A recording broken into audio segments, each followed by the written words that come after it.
किसी पैनलिस्ट पर व्यक्तिगत आरोप लगाते हैं? क्यों लगाएंगे भाई? मैं पॉलिटिकल एनालिस्ट हूं कि मैं किसी पार्टी की चाटुकार हूं, ये सर्टिफिकेट बांटने वाले आप हैं कौन? क्या आपको ये सुनाई नहीं दिया था? मैं पूछना चाहती हूं आमिर जी, कर्ण दोष है क्या इनको? जब मैंने कहा कि भाजपा के नेता एक डेलीगेशन लेकर के अगर जाए मिलने के लिए रेसलर्स से, तो ये बात मैं कर रही हूं, तो क्या भाजपा के पक्ष में जा रही है? ये सुनाई नहीं देता है मनोज यादव जैसे नेताओं को? मैं इन लोगों की गुंडागर्दी बिहार में झेल चुकी हूं, राजद के नेताओं की गुंडागर्दी झेल चुकी हूं, आधिकारिक रूप से कह रही हूं मैं ये चीज।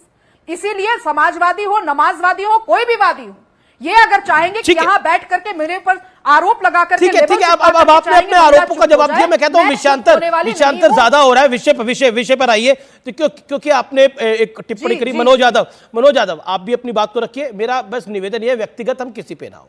मेक योर पॉइंट मनोज जी। मुझे बड़ा अच्छा लग रहा है अमित जी कि अब व्यक्तिगत होने पे डिबेट होने लगी है, लेकिन लगातार प्रधानमंत्री से लेकर और बीजेपी के प्रधान ने विगत 10 सालों में सिर्फ व्यक्तिगत ही हमले किए हैं। लेकिन ये बात मुझे लगता है समझना पड़ेगा बीजेपी को। शायद मैंने बहुत कम कहा है, और जो कुछ कहा है बहुत सोच समझ के कहा है। और मेरे जीवन का पहला प्रिंसिपल ये है कि मैं महिलाओं की सबसे ज्यादा रिस्पेक्ट करता हूँ। पहला प्रिंसिपल, अगर किसी को मेरे किसी शब्द कह देने से कि आप बीजेपी की ज्यादा बड़ी सपोर्टर है और वो अगर गाली लगती है तो आपको मुबारक, ये तो मैंने आपकी प्रशंसा की थी। मौजूदा सत्ता है, सरकार है, बीजेपी की प्रशंसक होना इसमें कौन सी बड़ी? मैंने भी बड़ी प्रशंसा में कहा, हमको मालूम है कि संदेश खाली आपके लिए बड़ा विषय नहीं है, पॉलिटिकल विषय है। आपने व्यक्तिगत तौर पे मुझको बहुत कुछ कह दिया और मैंने इसलिए सुन लिया कि मेरे जीवन का पहला प्रिंसिपल है, मैं महिलाओं की बहुत रिस्पेक्ट करता हूँ। और रिस्पेक्ट करने के आप अपनी जिब्या को थोड़ा सा अगर विराम दे दे ना, मैं ये समझूंगा कि मुझे कर्ण दोष तो नहीं है, लेकिन आप जिब्या पे जरूर, आपकी जिब्या में और मुख में जरूर कोई आपको बीमारी है। निश्चित तौर पे आप लगातार उस तरह की बातें कर रहे हैं। संदेश खाली पे डिबेट हो रही है और मनोज यादव वो आपके बीच में नहीं बोले, मेरा निवेदन, वो आपके बीच में नहीं बोले।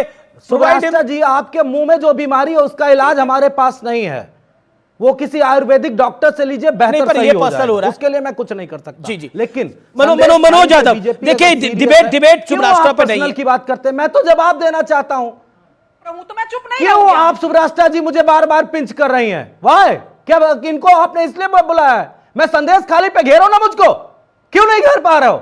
मैं जवाब ही तो दे रहा हूं। हाँ, बस इतना मैं कह रहा हूं कि एक इनका अधिकारी है आजमगढ़ में, वो जानते क्या कहता है एक दलित महिला के लिए? मेरा आयुर्वेदिक इलाज करवाएंगे। इनके एक नेता मजा करने के लिए जो भी नेत्रियां क्या योगी आदित्यनाथ ने उस अधिकारी को हटा दिया क्या, सस्पेंड कर दिया क्या? और इनका चिन्मैया अच्छा ठीक है, एक सेकंड, शीश फायर, वो कहाँ है मालिशबाज नेता जो उस बेटी के लिए, उस बेटी से मालिश कर रहा था? तो अब देखिए, कोर्ट कचहरी अगर किसी को छोड़ देंगे तो कोई क्या करेगा? नहीं, एक सेकंड, शाजिया इल्मी, देखिए शाजिया इल्मी Tausif Khan, Shazia Ilmi and Tauseef Khan. Okay, ceasefire, you made your point Manoj ji, humble